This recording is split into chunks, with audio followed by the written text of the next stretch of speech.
Hallo graad 9's werkskaart 15 is 'n verdere uitbreiding oor voorplanting.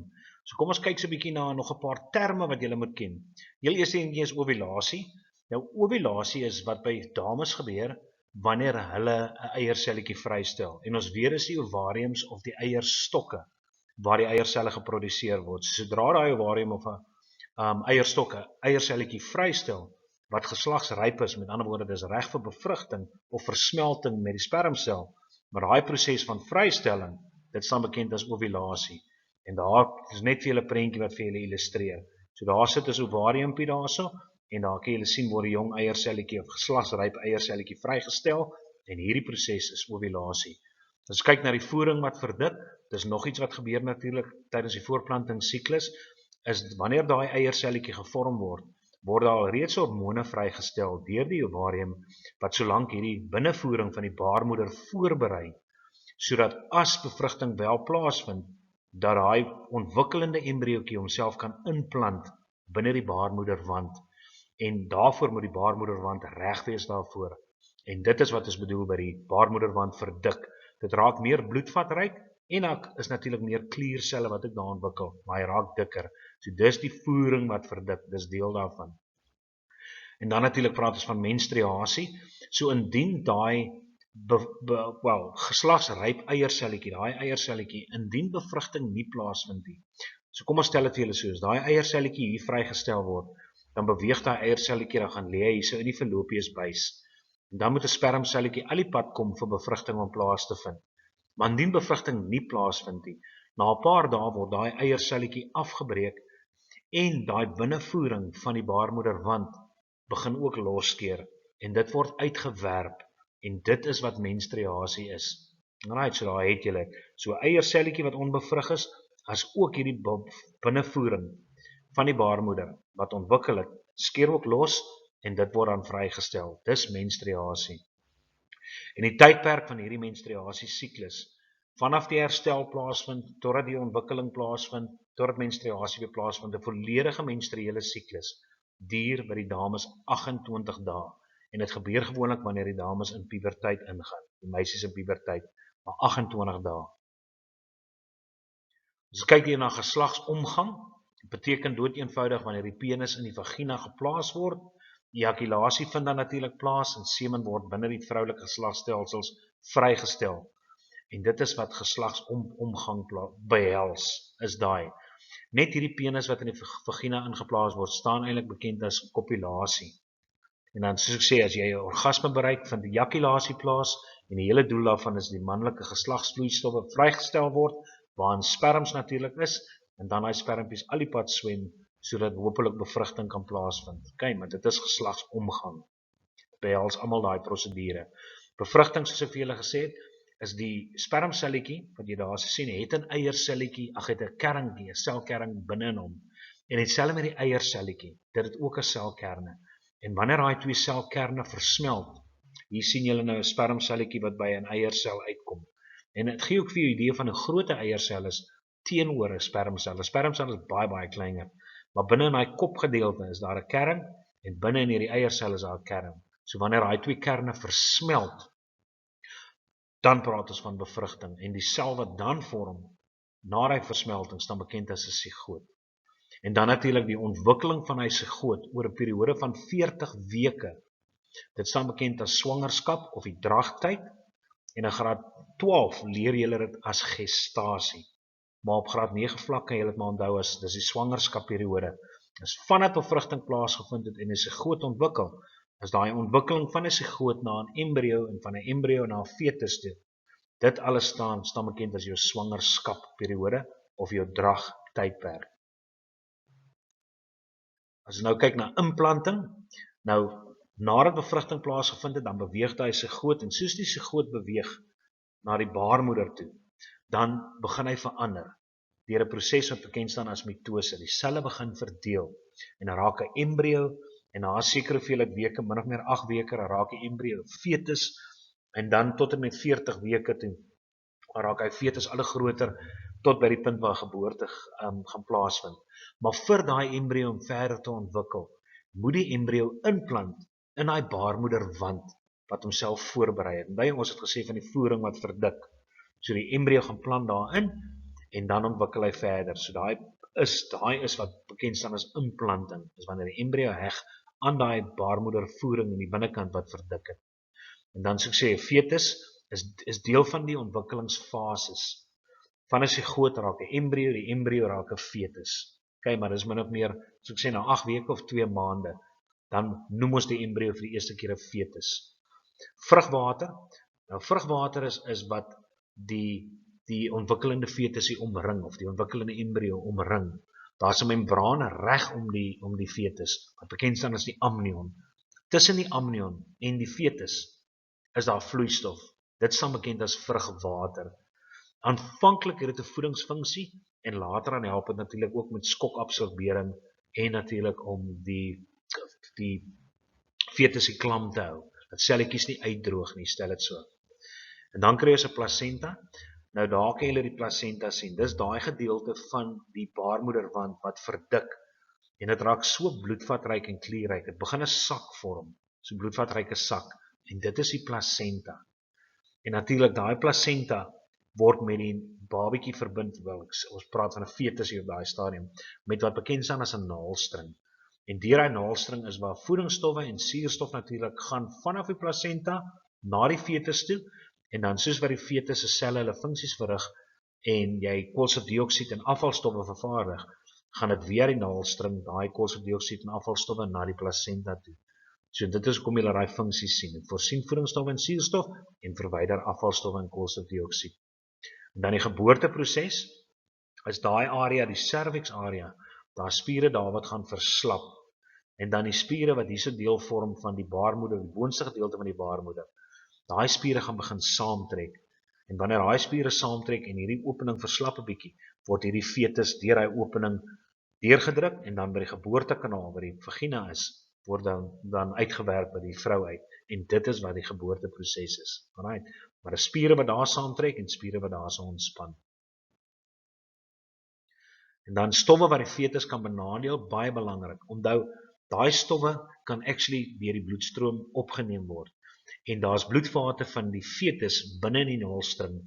En daai bloedvate is nie in direkte kontak met die moeder se bloed, maar is in noue kontak. So as daar enigiets van hierdie teenwoordig is binne die moeder se bloed, kan dit actually deurbeweeg en deel word van die fetus se bloed. En dit kan die ontwikkeling van die fetus beïnvloed. So onthou net, so oormatige alkoholgebruik kan lei tot 'n toestand wat bekend staan as fetale alkoholsindroom. En dan nikotien, daar's 2 effekte van nikotien. Nikotien kan lei tot vertraagde groei, met ander woorde onderontwikkelde fetus. En dan kan dit ook natuurlik skade doen aan die brein, veral wat die leerproses aanbetref, die deel van die brein wat verantwoordelik is vir leer.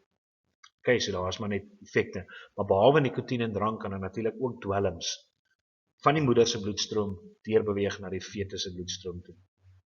Okay, dan kyk ons na voorbehoedmiddels. En voorbehoedmiddels is net metodes wat die man of die vrou kan gebruik om te keer dat sy nie swanger raak nie. En voorbehoedmiddels word opgedeel in 2 kategorieë.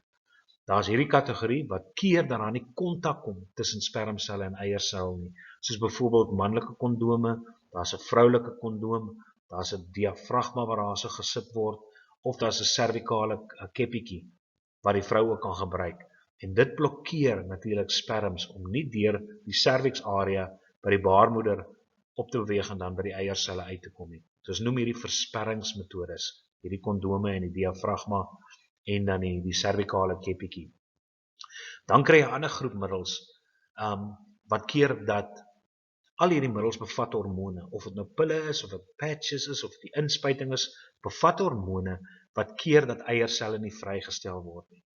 So, en jy kan mos by jouself dink, as 'n eiersel nie vrygestel word nie, dan gaan bevrugting nie plaasvind nie. So dit is wat voorbehoedmiddels doen, dit keer dat 'n vrou nie kan swanger raak nie.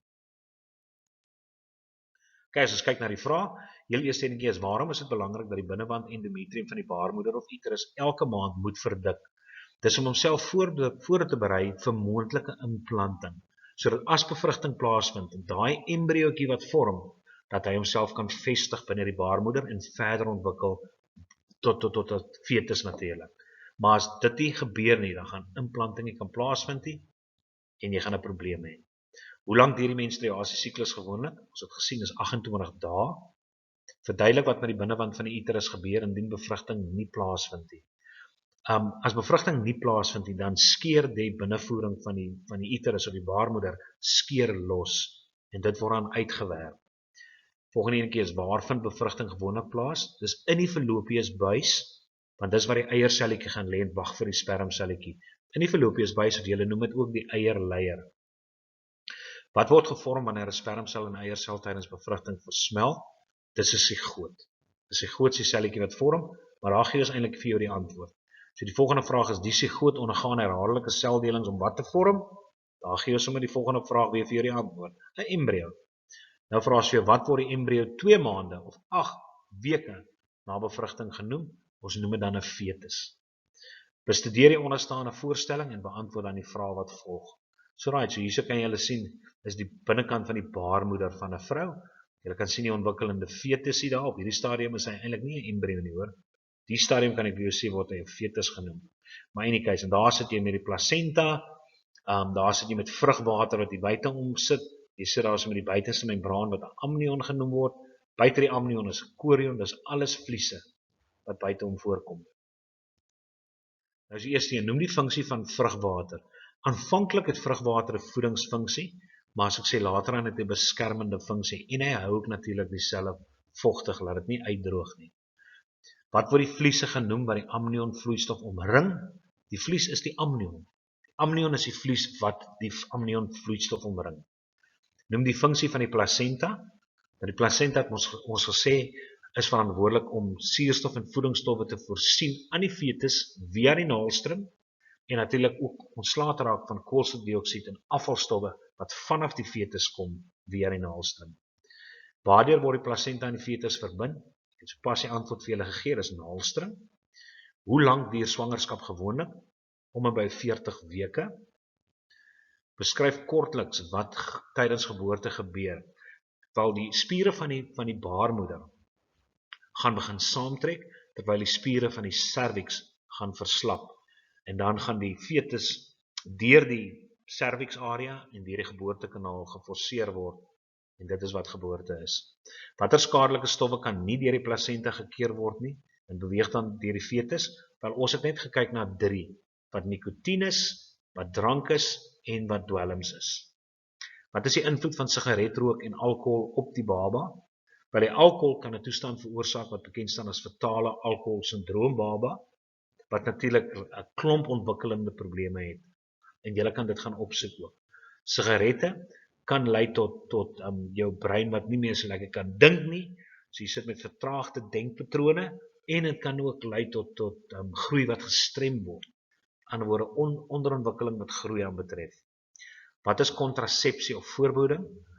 Dit is 'n metode of 'n middel wat keer dat bevrugting nie plaasvind nie. Met ander woorde dat vrou nie kan swanger word nie. Nommer 12. Verduidelik hoe die volgende swangerskap voorkom. Kondome. Nou, kondome is 'n voorbeeld van 'n versperringsvoorbehoedmiddel wat keer dat die spermsel en die eierselle nie by mekaar kan uitkom nie.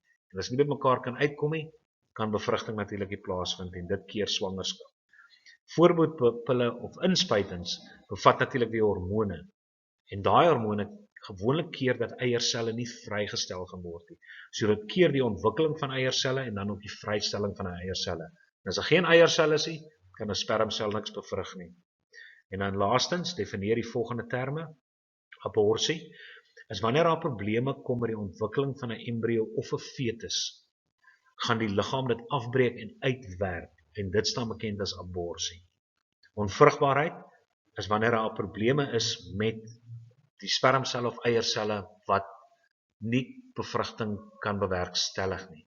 So dan beteken dit onvrugbaar. Of jy skei byvoorbeeld nie geslagselletjies af nie, of jou geslagselletjies is te min, maar daar kan 'n klomp redes wees, maar bevrugting kan nie plaasvind en dis wanneer jy onvrugbaar is. En dan surrogaatskap.